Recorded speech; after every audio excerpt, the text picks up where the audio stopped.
अरे कैसे हो दिल्ली पुलिस को चाहने वालों। देखो आज की वीडियो ना बहुत ज़्यादा मस्त रहने वाली है, क्योंकि आज बात करने वाले हैं सबसे इंटरेस्टिंग पॉइंट दिल्ली पुलिस के बारे में।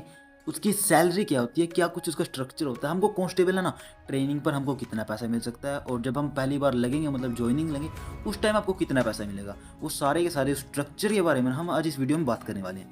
देखो सबसे पहले होता है बेसिक पे। बेसिक पे इन सारी की सारी जो ये हमारी सैलरी बैठती है ना, उसको वो बेस होता है जिस पे आपके सारे जितने भी टाइप के अलाउंसेस होते हैं ना, वो सारे के सारे काउंट किए जाते हैं। मतलब जो बेसिक पे है ना वो 21,700 आपका, तो इससे नीचे तो आपकी भूल जाओ, इससे नीचे तो कभी हो ही नहीं सकती। उसके बाद आपको मिलता है डीए। डीए वो चीज़ होती है जैसे अब आपको पता ही है दिन प्रतिदिन महंगाई बढ़ रही है, तो इस हिसाब से आपका डीए भी बढ़ता रहता है, ताकि आपकी जो भी खर्चे होते हैं ना, अब देखो जितनी महंगाई बढ़ेगी तो आपके खर्चे भी थोड़े बहुत बढ़ेंगे। सीधी सी बात है, 100 रुपये की चीज़ अगर 150 रुपये की हो रही है तो आपके खर्चे बढ़े रहे हैं उस चीज़ में। तो इस हिसाब से आपका डीए बढ़ता रहता है। और वो कैसे मिलता है, वो मिलता है आपको 53%। किसके ऊपर? बेसिक पे के ऊपर। मतलब 21,700 का अगर आप 53% निकालोगे तो आपके सामने है ही है। उसके बाद आपको एच आर ए मिलता है। एच आर ए क्या था आपका? हाउस का जो रेंट होता है ना आपका, वो क्योंकि अब आप दिल्ली में रहोगे तो आपको पे तो करना पड़ेगा, रेंट तो पे करना पड़ेगा, इसलिए ये आपकी थोड़ी बहुत ये इसका सैलरी अलग से दे देते हैं, मतलब अलाउंसेस दे देते हैं कि आपको भाई आया। तो मतलब ऐसा कुछ होता है, अगर आप इनके क्वार्टर वगैरह लेते हो ना, इनके रूम लेते हो, तो आपको पेमेंट नहीं दी जाएगी। और अगर क्वार्टर नहीं मिलते तो आपको इसकी पेमेंट दे दी जाएगी कि भाई आप अपने हिसाब से कोई कमरा रूम वगैरह लेकर आप उसमें रह सकते हो। ठीक है, तो उसके बाद आपको मिलता है टीए।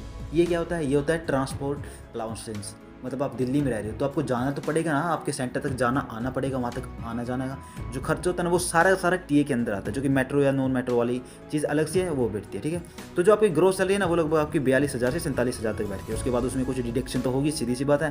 तो वो होती है TDS वगैरह वगैरह, मतलब जो भी चीज़ है ना वो आपकी टैक्स कटता है। अब जो ये टैक्स कटेगा ना आपका, वो आप देख ही सकते हो, मैंने आपका साइड में लिखा हुआ है कि आपका कितना टैक्स कटने वाला है। ठीक है, लगभग आपको 3300 से 3800 तक ये आपका टैक्स कट जाएगा।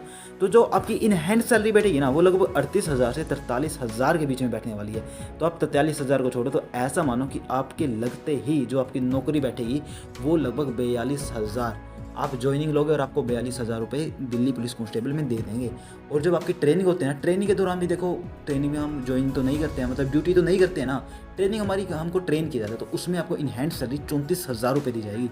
तो इस हिसाब से अगर आपको ना थोड़ा सा भी मोटिवेशन हो रहा है ना भाई, देखो कौन देता है, अब हमारे अकाउंट में कितने होंगे, 100 200 300 400 इतने रुपए मिलेंगे यार। और जब मंथली हमारे 50,000 रुपये आएंगे तो सोचो यार क्या होने वाला है, कितना ज़्यादा वो हो गया, कितना हम में तो यार एक प्रकार एटीट्यूड आ जाएगा भाई, हाँ पहले कितना पैसा तब कितने पैसा। तो भाई आंख बंद करके 2 महीने तसल्ली से पढ़ लो।